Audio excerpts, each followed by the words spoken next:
Sir, கடந்த 4/7/2026 அன்று எழும்பூர் ரயில் நிலையத்தில் ஒரு வழக்கறிஞர் ஒரு அரசு ஊழியரை தாக்குவது போல் ஒரு படம் காட்சி சமூக வலைதளங்களிலே பெரிதாக பேசப்பட்டிருந்தது.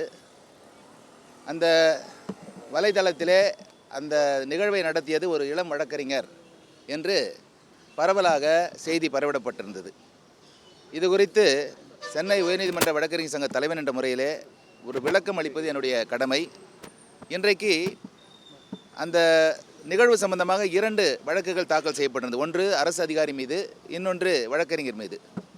ஒரு 24 வயதுடைய ஒரு வழக்கறிஞர், அவர் எழும்பூர் நீதிமன்றத்திலே பணியாற்றி கொண்டிருக்கிறார்.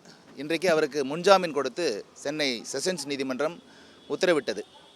இந்த வழக்கிலே அந்த வழக்கறிஞர் தெரிவிப்பது என்னவென்றால், அவர் எழும்பூர் நீதிமன்றத்தில் பணியாற்றி வருகிறார்.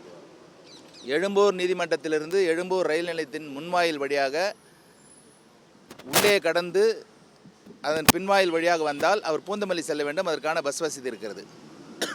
ஆட்டோவில் வந்தால் 100 ரூபாய் ஆகும் என்ற காரணத்தினால் பிளாட்ஃபார்ம் டிக்கெட் எடுத்து அந்த வழியை கடந்து பின்வாசலுக்கு போகிறார்.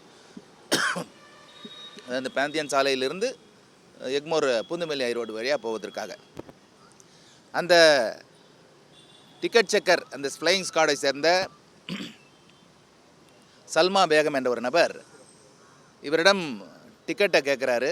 இந்த அம்மா அவர் மொபைல் ஃபோனில் இருந்த பிளாட்ஃபார்ம் டிக்கெட்டை காட்டுறாங்க. ஒரு தவறான குற்றச்சாட்டில், நீங்கள் ட்ரெயின்லேருந்து வந்தீங்க, எக்மோர் கோட்லேருந்து வந்தவங்க எக்மோரில் ட்ரெயின் ஏற தான் செய்வாங்களே தவிர வரமாட்டாங்க. அதுவும் மதியம் ஒரு 2 மணிக்கு நடக்குது. தாண்டி போக போகிறாங்க, வழக்கை முடிச்சுட்டு தாண்டி போகிறாங்க. இந்த இடத்துல வாக்குவாதம் வருகிறது. அவரை ரூமுக்கு அழைத்து சென்று இந்த 2 அரசு அதிகாரிகள் அடித்திருக்கிறார்கள்.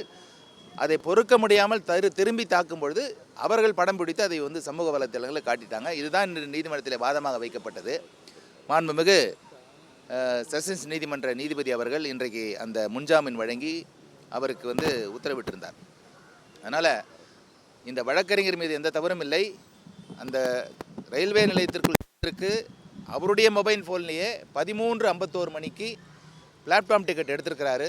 அது போதும். ஒரு ரயில்வே ஸ்டேஷனில் ஒருத்தர் உள்ளே இருக்கிறதுக்கு அனுமதி தான் அது. ரயிலில் போனதாக எந்த விதமான ஆதாரமும் இல்லை. தவறான குற்றச்சாட்டின் அடிப்படையிலே வேண்டுமென்றே வழக்கறிஞர் மீது வழக்கு பதிவு செய்யப்பட்டிருக்கிறது. அதற்காக இன்று நீதிமன்றத்திலே வாதாடி இன்றைக்கு அவர் உத்தரவு பெற்றிருக்கிறார் என்பதை தெரிவித்துக் கொள்கிறோம்.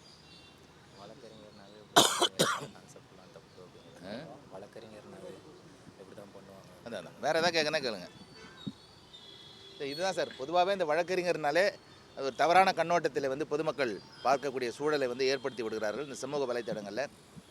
அதனால் இந்த வழக்கில் உள்ள நியாயத்தை நான் பத்திரிகை உலகத்திற்கு தெரிவிக்க வேண்டும், பொதுமக்களுக்கு தெரிவிக்க வேண்டும். அந்த சோசியல் மீடியாவிலே அது ஒளிபரப்ப வேண்டும் என்ற ஒரே காரணத்திற்காக பெண் வழக்கறிஞர் மீது எந்த தவறும் இல்லை, மோகனா என்ற பெண் வழக்கறிஞர் மீது எந்த தவறும் இல்லை.